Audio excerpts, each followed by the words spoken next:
কৃষকের ঘর থেকে রাজ্যের মেধা তালিকায় উজ্জ্বল ময়ূর। উচ্চ মাধ্যমিকে নবম স্থানাধিকারীকে সংবর্ধনা বিধায়ক সুভাষ পাত্রের। গর্বে উচ্ছ্বসিত রায়না। পূর্ব বর্ধমান জেলার রায়না 2 নম্বর ব্লকের আখিনা গ্রামের এক সাধারণ কৃষক পরিবারের ছেলে আজ রাজ্যের গর্ব।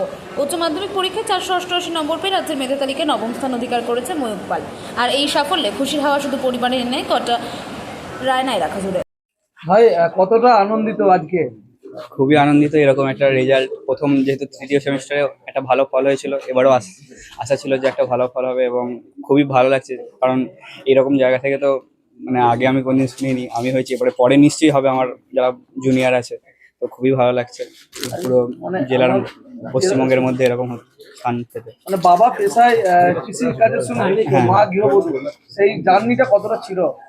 সেই জার্নিটা আমারও প্রচুর কষ্ট হয়েছিল, মায়েরও প্রচুর কষ্ট, মা বাবারও প্রচুর কষ্ট হয়েছিল। কারণ ক্লাস 5 থেকে আমি বাইরে আছি, তো তার জন্য তিনজনেরই প্রচুর কষ্ট হয়েছিল। এবং আমার বাবা মা নিয়মিত প্রায় মাসে একবার বা দুবার করে আমার কাছে দেখা করতে এসেছেন। এখান থেকে পুরুলিয়া অনেকটা দূর পর্যন্ত। তো সেটা সত্যি একটা ডেডিকেশন। আমি আমার এই রেজাল্ট আমার বাবা মাকে উৎসর্গ করলাম। তুমি বাবা মার একটাই সন্তান? হ্যাঁ। তোমার কত নাম্বার এবারে পেয়েছো?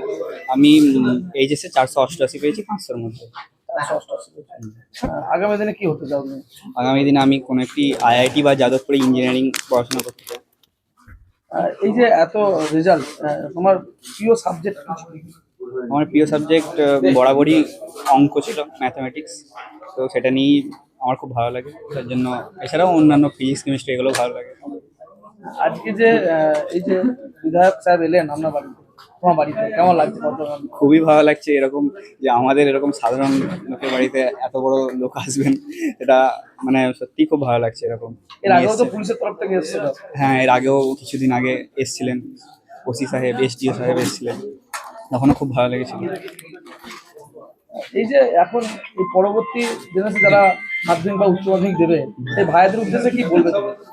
ভাইদের উদ্দেশ্যে সেটাই বলবো যে এরকম যতটা বেশি অভ্যাস বা প্র্যাকটিস করা যায় কোশ্চেন বা তত ভালো। এবং আমাদের এই পশ্চিমবঙ্গে যাতে তারা নাম উজ্জ্বল করে, মানে এখন হচ্ছে দেশের মেধা দেশ থেকে হারিয়ে যাচ্ছে, তারা বাইরে যে করছে। তো তারা যাতে মানে দেশও যাতে ধরে রাখতে পারে এবং তারাও যাতে দেশের কল্যাণে কাজে লাগে, আমি সেটাই তাদেরকে বলবো।